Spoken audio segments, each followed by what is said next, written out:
Bienvenue à l'entretien du jour. Nous avons le plaisir de recevoir un invité. Vous le connaissez certainement, vous l'avez déjà suivi sur les antennes de la télévision rwandaise. Il s'agit de Rémi Rion, qui est donc le directeur général de l'Agence française de développement, un établissement public dont la mission est de financer et d'accompagner le développement des pays du Sud et des Outre-mer français. Bonsoir et bienvenue donc à cet entretien. Bonsoir. Alors, vous avez écrit, Monsieur Rion, un livre pour un monde en commun, regard croisé entre l'Afrique et l'Europe. En partageant vos réflexions avec Achille Bembe sur des regards croisés entre l'Afrique et l'Europe, vous vous interrogez sur plusieurs paramètres des relations entre les nations qui ne doivent pas se limiter au jeu d'influence, à la lutte d'intérêts, car les défis mondiaux deviennent multiformes avec des paramètres tels que l'écologie et le climat. Mais aussi la santé avec la pandémie de Covid-19 plus récemment. Pouvez-vous nous parler un peu de pourquoi avoir choisi ces thématiques ?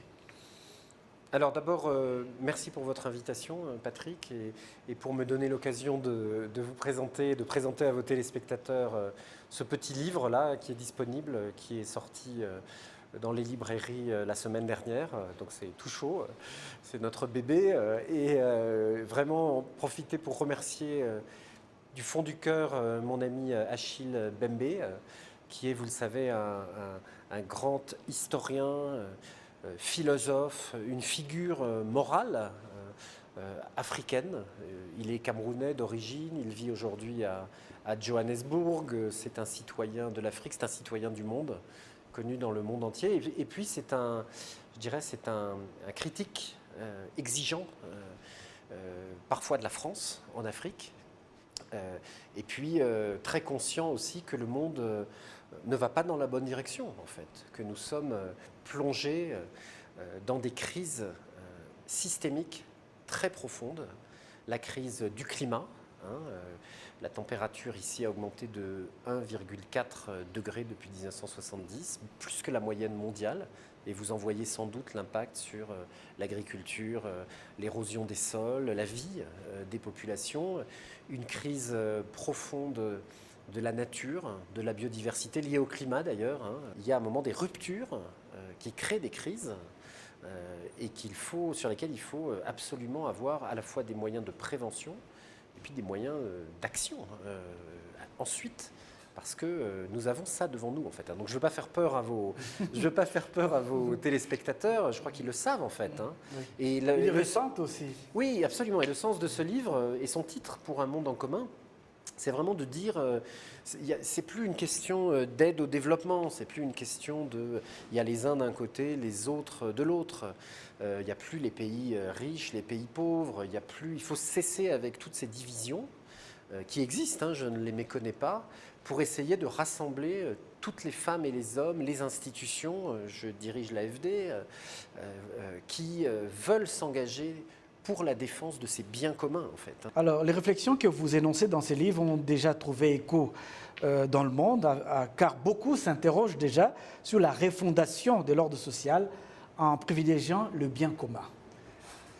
Vous avez raison, il y a une interrogation profonde aujourd'hui sur ce qu'on a appelé autrefois le multilatéralisme. C'est le mot qu'a pris cette coopération internationale au lendemain de la Seconde Guerre mondiale, avec des grandes organisations comme l'ONU, le FMI, la Banque mondiale, le Fonds mondial, qui organisent finalement, mais qui sont, vous le savez, challengés, qui sont parfois bloqués par les rivalités entre nations, on l'a vu dans cette grande crise. Et donc oui, nous appelons à finalement élargir le groupe des institutions. C'est ce qu'on appelle peut-être moins le multilatéralisme, mais plutôt moi je dis le polylatéralisme, vous voyez, pour dire qu'il y a plus de gens, et surtout d'aller chercher dans cet effort pour les biens communs les institutions nationales. Vous voyez, le problème parfois des institutions internationales, que je respecte, c'est qu'elles sont internationales. Et le message du climat, les objectifs de développement durable des Nations Unies, à un moment, ça doit avoir des conséquences dans les dynamiques sociales, économiques, naturelles des pays eux-mêmes.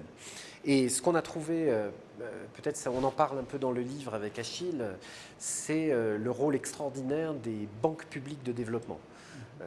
On a dans le monde 530 banques publiques de développement, c'est-à-dire des institutions publiques possédées par les gouvernements, mais qui sont des banques, c'est-à-dire qui sont dans le système financier, mais qui ont un mandat spécifique qui est de mettre en œuvre les ODD. Vous en avez une ici au Rwanda, ça s'appelle la BRD. Oui. C'est mon ami Pichet, Kampeta Sayinzoga qui la préside, que je salue.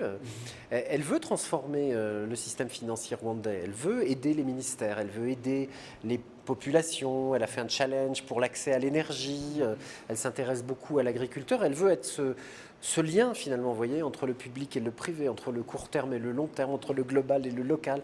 C'est à ça que servent ces institutions. On est en train de les rassembler, ça s'appelle Finance en commun, ce mouvement qui les rassemble toutes. Encore une fois, pas pour elles-mêmes, mais pour qu'elles jouent un rôle plus utile pour le public et le privé, pour les gouvernements, ici au Rwanda pour les autorités rwandaises, et qu'elles aident finalement à soutenir un renouvellement de la coopération internationale, qui n'est plus sur les vieilles lignes nord-sud, puisque vous voyez bien, nous, une banque publique, on en a une en France, c'est la Caisse des dépôts et consignations, vous en avez une ici, il faut qu'elles se parlent, l'AFD sert à ça, pour échanger, vous voyez, c'est un dialogue, un échange sur les expériences de développement, c'est plus du tout fait comme chez moi, et tout se portera bien, puisqu'on a un problème, on a tous le même problème en fait. Tout à fait. Alors, vous faites partie de la génération née dans les années 70, comme moi par ailleurs, et qui a vu la perte de la forêt tropicale, la surpêche, l'extension massive des terres agricoles et bien d'autres. N'est-il pas temps pour que le monde s'interroge véritablement sur ces vrais problèmes qui mettent en danger toute la planète? Alors, vous avez vraiment raison, on est de la même génération.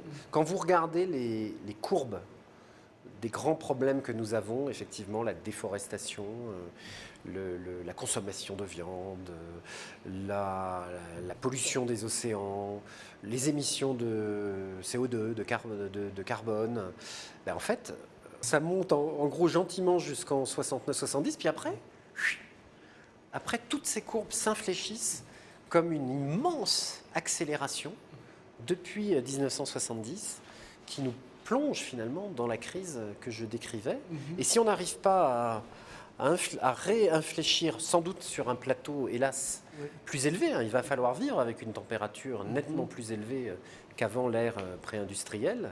Si on n'arrive pas à infléchir par les bonnes politiques publiques, par les bons investissements, par l'engagement de toutes les institutions, de tous les citoyennes et les citoyens, et il y en a beaucoup, et la jeunesse en particulier, qui veulent faire cet effort, soyez certains que nous annonçons des lendemains extrêmement difficiles. Alors, le temps nous imparti touche presque à sa fin, nous allons aller un peu plus vite. Vous avez aussi évoqué les derniers sommets Afrique-France de Montpellier, la place plus large accordée à la société civile africaine, actrice de son propre développement. Une phrase a retenu mon attention. Vous avez dit « Je sais que le mort tient encore le vif et que cette histoire soit désormais être connue, enseignée et respectée jusqu'au plus haut niveau de l'État ». Que vouliez-vous dire exactement en appelant à l'écriture d'une nouvelle page de l'histoire entre la France et l'Afrique? Moi, je suis un historien. Je suis l'ami de Vincent Duclerc, qui, vous le savez, a préparé avec d'autres historiens ce rapport si important qui a conduit à la reconnaissance par le président Macron de la responsabilité de la France ici.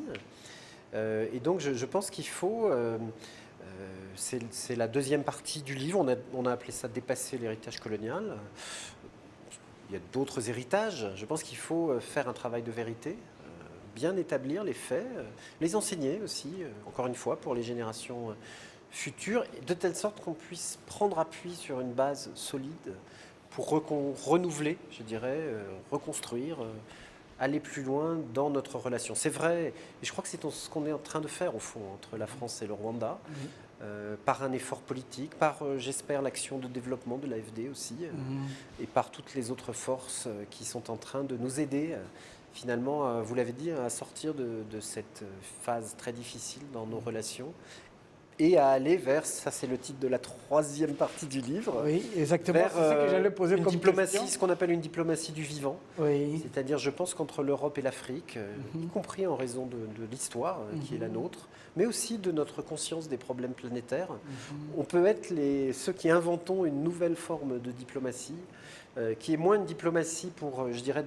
rétablir des équilibres entre les puissances, mais plutôt une diplomatie pour mettre en accord toutes les puissances et aller de l'avant. Parce qu'il ne s'agit pas de rester dans un statu quo aujourd'hui, y compris dans votre région. Il faut un moment que tout le monde se met. Et nous, en Europe, avec l'Ukraine, il faut qu'on arrive à trouver un accord qui permet de transformer, qui permet d'aller plus loin. Et ça, c'est un autre art, je dirais, diplomatique, une autre forme d'action qu'on doit absolument inventer ensemble. Oui, la toute dernière question, Monsieur Rion. Vous parlez d'une France réconciliée. La réconciliation passe par la réparation. Comment se réconcilier, selon vous, pour le cas de la France et du Rwanda, alors que nous savons que tout n'est pas réparable, notamment quand il s'agit d'un passif aussi lourd entre les deux pays? Oui, alors avant ce livre, j'en ai écrit un autre que je tiens bien sûr à votre disposition, qui s'appelait Réconciliation, avec un S, où j'essayais de comparer finalement le travail très patient, très structuré des agences de développement, du financement du développement, avec les processus de réconciliation. Et je disais que dans les deux cas, il y a plusieurs ingrédients. Il y a d'abord un travail de vérité. Je pense que avant même la justice, il faut établir les faits, clairement. Il faut étudier le terrain avant d'investir. Ensuite, il faut un travail d'investissement, précisément. C'est-à-dire, je crois qu'on ne se réconcilie que si on va de l'avant, que si on investit, c'est-à-dire si on change la réalité et si les différentes parties prennent confiance qu'on peut faire mieux à l'avenir. Et puis, dernière chose, c'est un peu c'était le sens de ma visite ici, la 4e au Rwanda. Dans tous les processus de réconciliation, il ne faut pas croire que c'est terminé, que c'est fait une fois pour toutes. Et il faut très précisément fixer des rendez-vous. C'est un peu pour ça que je suis là, pour vérifier que les choses qu'on s'est dites, le programme de travail qu'on a mis en place, se réalise en fait. Merci beaucoup, Monsieur Rémi Rio.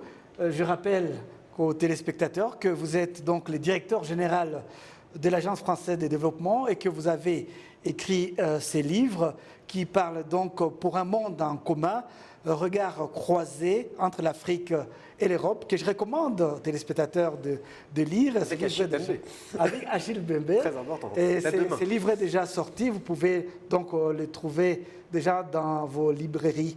Donc nous vous remercions d'avoir pris votre temps de venir dans le studio de la télévision rwandaise et nous vous souhaitons donc un bon séjour ici au Rwanda. Merci à vous, Patrick, et à la télévision rwandaise. Merci à vos téléspectateurs.